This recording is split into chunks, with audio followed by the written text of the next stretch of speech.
Hello friends, this is Professor Dr. G.S. Vajire from Department of Electronics, Sri Shivaji College of Arts, Commerce and Science, Akola. Friends, on behalf of Department of Electronics, I welcome you all for BSc First Semester 2nd. The title of this paper is Digital Electronics, and today we will discuss Unit 3rd, which is multivibrators and flip-flops. Friends, in this video we will discuss about multivibrator, as the term multivibrator is very important in case of analog as well as digital electronics. Basically, multivibrator is an electronic circuit used to implement a simple two-state device. Two-state in the sense, particularly in digital circuit, the output of the circuit may have either high state or it may have low state. High state in the sense, its output it is taken as logic 1, and low state its output is taken normally as logic 0 or 0. Multivibrator consists of two amplifying devices which are cross-coupled with each other. Cross-coupled in the sense, the output of first stage is connected as input of second stage, and conversely, the output of second stage is connected as input of first stage. We will discuss this in detail in the particular circuit part. Multivibrators generate non-sinusoidal waveforms like square wave, rectangular wave or pulse type waveforms. Typically, the multivibrator circuits are used in electronic devices like oscillators, timers and flip-flops. And finally, we can say that the multivibrators can be constructed using either transistors or operational amplifiers or timer ICs. And in this lecture, we will discuss about multivibrators using transistor circuits. Now, come to the types of multivibrator. Multivibrators are classified in three types. First is monostable multivibrator, second is bistable multivibrator, and third is astable multivibrator. Now come to first, it is monostable multivibrator. Now try to analyze this word mono and stable. You know well that mono means one and stable means fixed. So in this particular type of multivibrator, there is one state as a stable and another state as unstable. The stable state is also called as fixed state, and unstable state is also called as quasi-stable state. This low state is having 0 volt suppose, and high state is having 5 volt. Now here this 0 state is stable state, or we can say it is a fixed state, and unless and until we trigger this multivibrator by some external trigger pulse at some particular instant, then only it will change its state from 0 and it goes into high state as state 1. Now this state 1 we can indicate like this. So this multivibrator remains in this state for particular time, and thereafter it comes into its stable state as 0 state. That means we can say that this 0 state, it is its permanent state, and it goes in one state for temporary period, and that period, that state, it is called as quasi-state. Come to second type, it is bistable multivibrator. Again, here bistable we can say that, you know, bi means 2 and stable means fixed. Here there are two states and both states are stable. we can say both states are fixed. Suppose the first state is 0 state, it is shown like this. Now this 0 state, no doubt this is a stable state or fixed state, and it will not change its state unless and until it is triggered by some external pulse or external signal. So if at particular instant, suppose at this instant, this external trigger is given to this multivibrator, then only it will change its state from 0 to 1, and it remains in this one state for permanent time. That means now this one state or logic high state, it is its stable state. And again we can say that unless and until this multivibrator is not triggered by external signal, it remains in this high state. If we trigger this multivibrator by external signal, then only it will change its state from 1 to logic 0. Now again we can say that this logic 0 state or low state, it becomes its permanent state and it remains in this state for permanent time. So this bistable multivibrator, we can say that these both states are permanent or fixed, and that's why it is called as bistable multivibrator. Now come to third type, it is astable multivibrator. Again here A indicates negativity or negation and stable indicate fix. So we can say that in this particular multivibrator, both states are unstable. So in that particular sense, this astable multivibrator can be called as unstable multivibrator, but don't say unstable. Technically it is astable. Here astable indicates not a single state is stable. That means both these states are unstable. So if first state, it is suppose 0 state or low state, then this low state or 0, it is unstable state. That means this is not permanent or this is not fixed. So after finite time, or we can say after finite time constant, this 0 state, it will change its transition from 0 and goes into 1 state.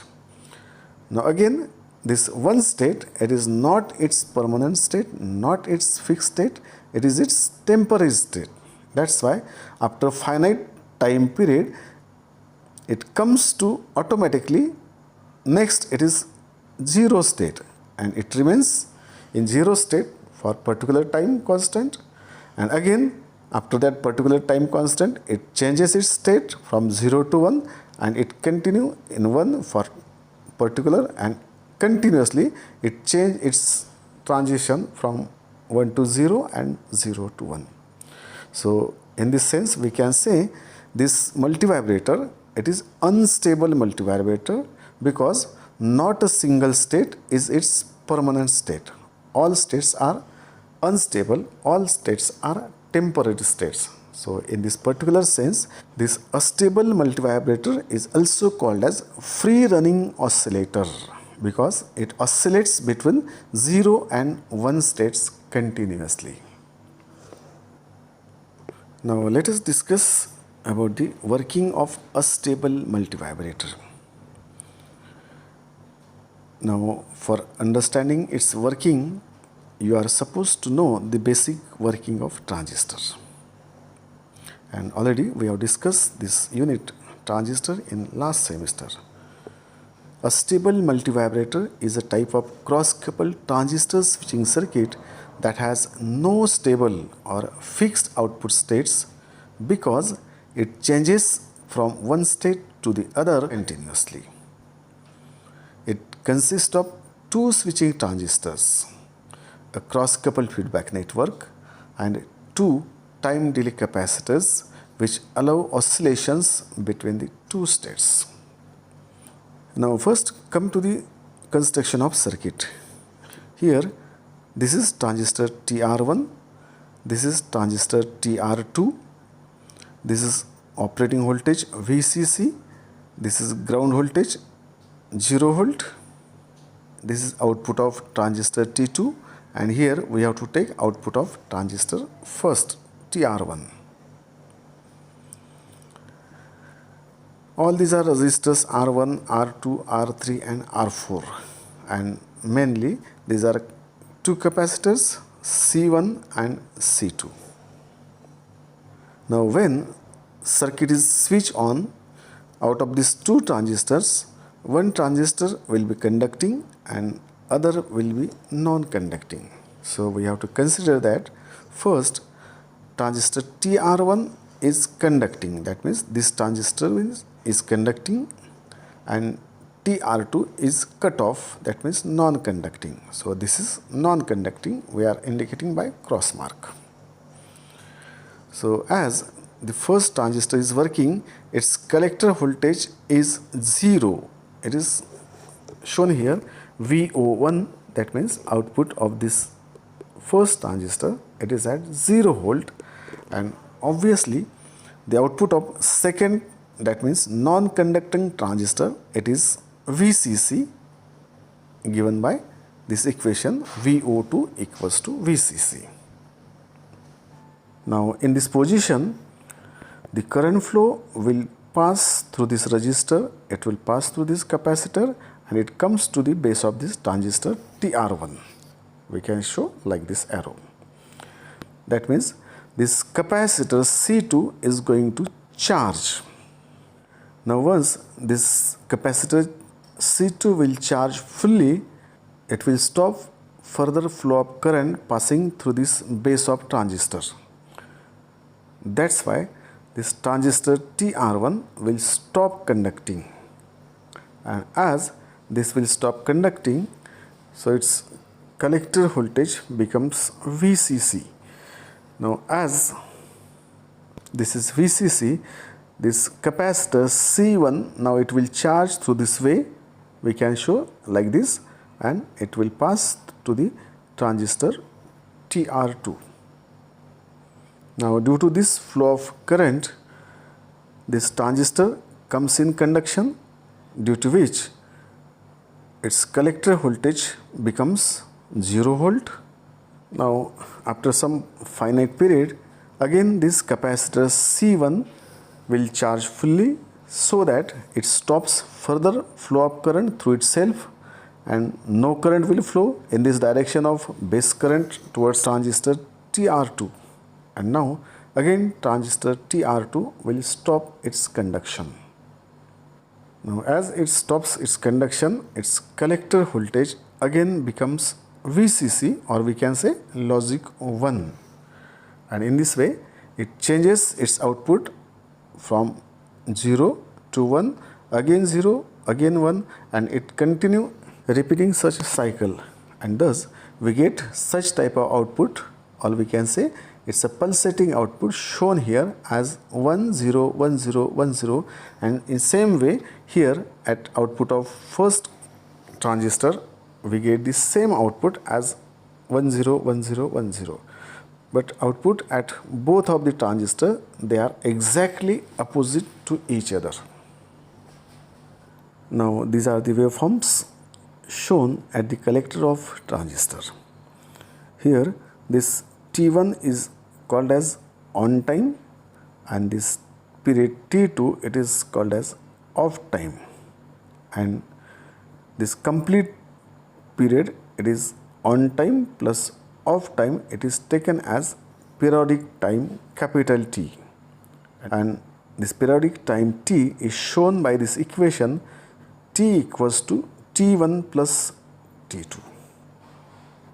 Here on time T1 is measured as 0.69 into C1 into R3, and similarly this off time T2 it is measured as 0.69 into capacitor C2 into R2, and from this we can measure the frequency of these oscillations as F equals to 1 upon T.